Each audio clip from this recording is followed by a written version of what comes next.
Good morning and welcome to Better Thyself segment of Dr. Lamba's Awakening Call. Often we find that the children are very attentive, but we forget that their attention span is very low. As a matter of fact, they are attentive as long as you can hold their attention. But what about the elders? Do you think that the people who are more mature, more intelligent, have a longer attention span? Based on my own experiences, I have evolved my own theory of enabling motivators to mentors. In fact, for anybody who wants to be an influencer, who wants to be a better conversationalist, who wants to be a good, effective human being. You might call it Dr. Lamba's theory of seven. The basic idea is that there's a lot of jargon and a lot of words that are involved in our daily intercourse, job description, memos, briefings, meetings, quick updates. And those quick updates can last up to 45 minutes or 1 hour and more meetings. So the flood of these words gives a impression, erroneously, that adults have endless attention spans, that you can keep on talking and the people will keep on listening. Nothing can be farther from the truth. It's absolutely wrong.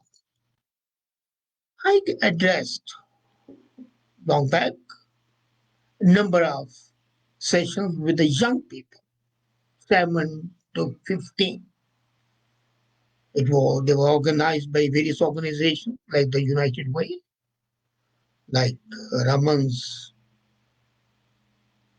Say Max, by the Hindu Cultural Society. And I found that these young people were very open, excited, but the moment something would be there which did not excite them, they were withdrawn. And I could sense it. And that inspired my theory of seven.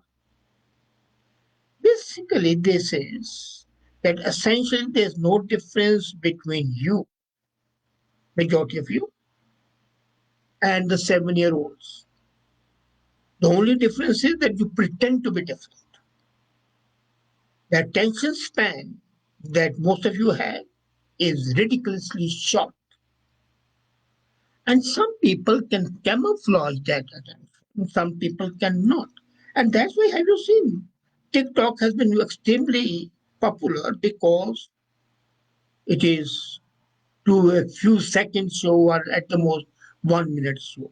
Instagram videos, 1 minute long. They are very successful. But long videos, people don't even bother to see after more than 5 to 10 minutes. And they're quite useful, but then the attention span is not there. And if the attention span is not there, how can you learn? So this is a pretension. Each human being loves distractions. Given a choice, all of us will be eating cookies all the time. If you leave us in a line for a long time in a queue, we start pushing and shoving like any kid would do. So this theory of seven is that essentially that concocted, imagined line between 7-year-olds and 17 years old and 37-year-old and 77-year-old is not at all a valid line. Let's be clear. So, if you want to motivate others, you have got to be a person who understands a 7-year-old psychology. Because if you can communicate with a 7-year-old, if you can convey your meaning, your ideas, your thoughts to a 7-year-old, you can do it to a person of whatever age the person may be. So, let's imagine children on a ski run. They have no interest in the run after they have read too much information is not required. Same is true for your colleagues and for you. So this theory means that if you really want to be a good enabler, then you have to be simple and fix on one most important what next. A child is always wondering what happens after. The Snow White, what happens to her? When the seven dwarfs are there, are they related? Are they going to bring her to happiness? Cinderella, is she going to meet her dream prince, Prince Charming? So, what next should always be there when you are talking, when you're co- communi- communicating. So, the first thing in the theory of seven is that if you want to convey something to 7-year old, you have to be simple and you have to keep on exciting the imagination, keep on being a catalytic agent. And then that means you don't have to be very intellectual. One kid can be very aggressive and talented, but he can be very quirky as well. Every time he does the hard skating, stops. And I saw this happening with one kid. He would keep staring at his toes in one of the sessions. He would shift his weight, and I couldn't explain it, why he was doing like that. Finally, I said, you must have beautiful toes.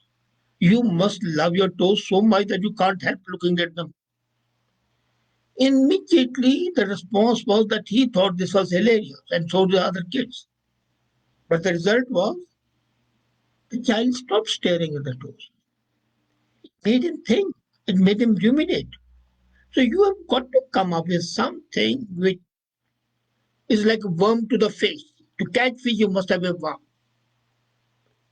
And that does not mean anything major except connect. A very small portion of the adults are intellectuals. Most are not. Let's be very clear.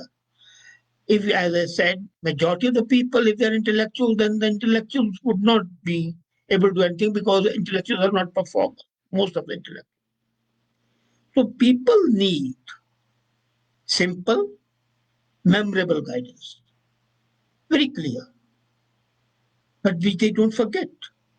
Most don't pay attention to complex explanation. And when you start explaining, people start getting bored.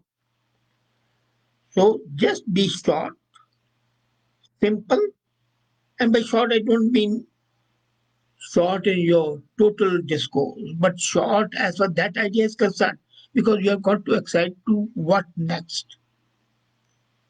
So the third part, rather.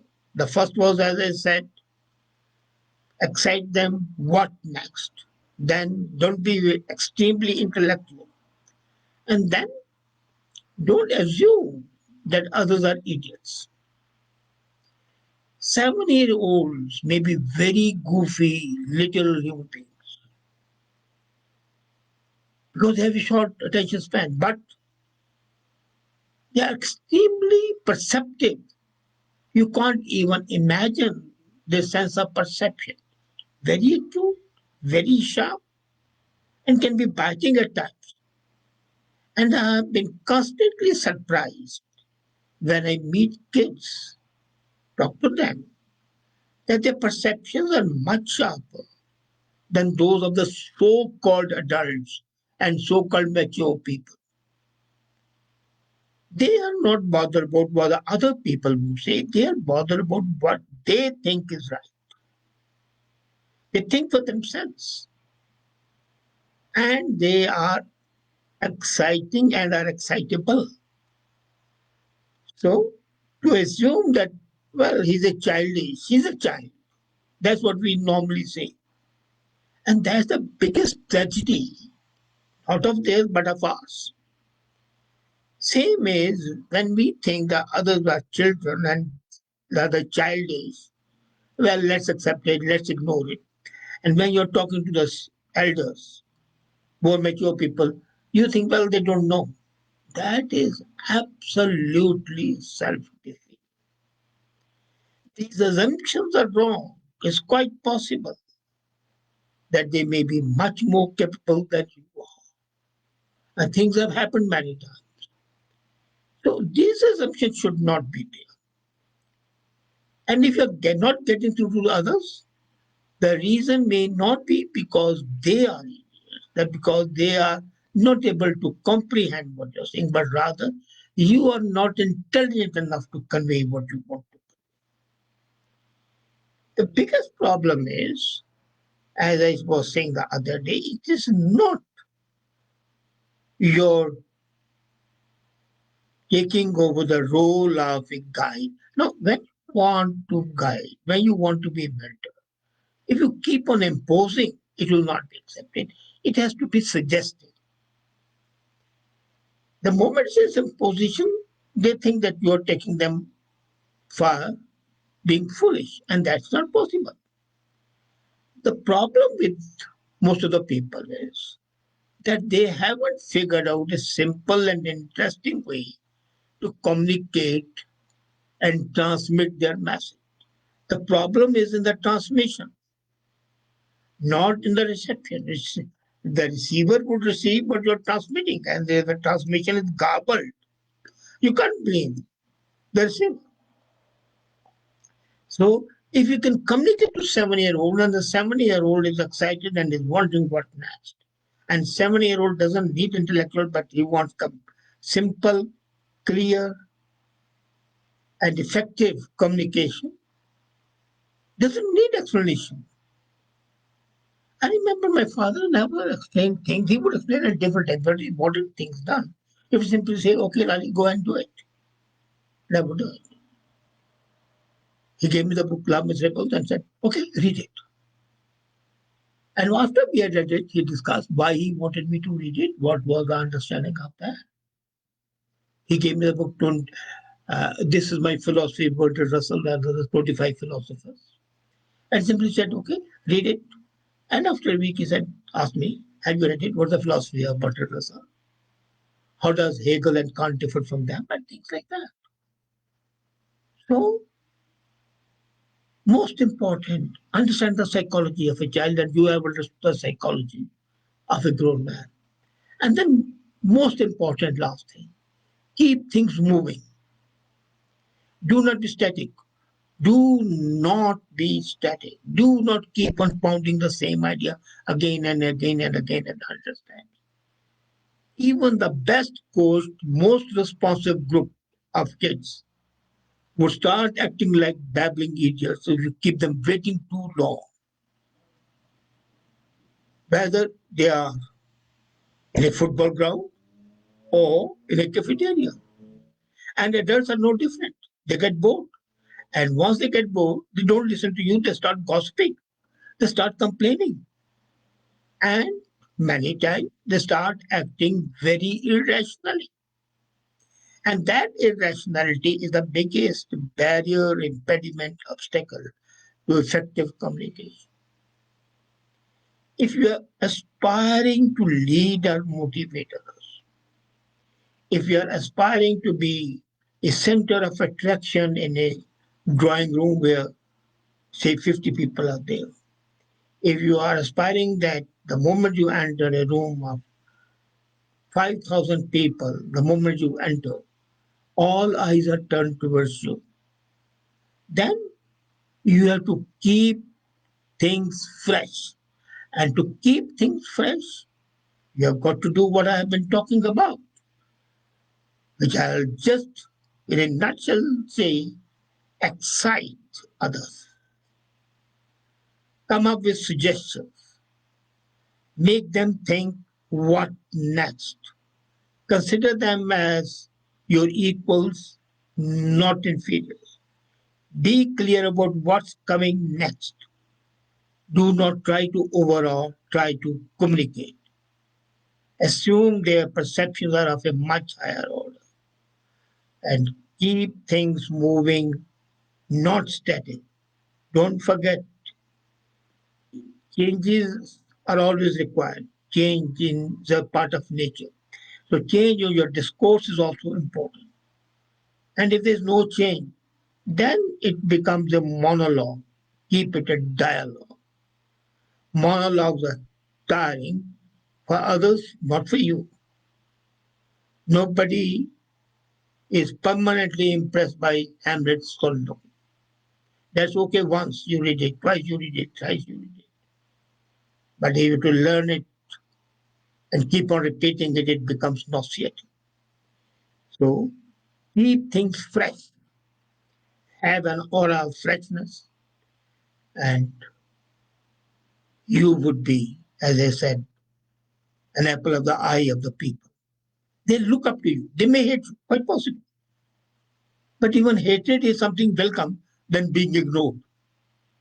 So, my theory of seven, if you can apply in real life, be sure it's going to make you feel different, look different, and you really be different in your attitude as a human being, as a motivator, as a conversationalist, as a social being. A good boss, a good man, a good colleague, a good subordinate, good father, good husband, good mom, good sibling, and a good human being. Try it. Thank you.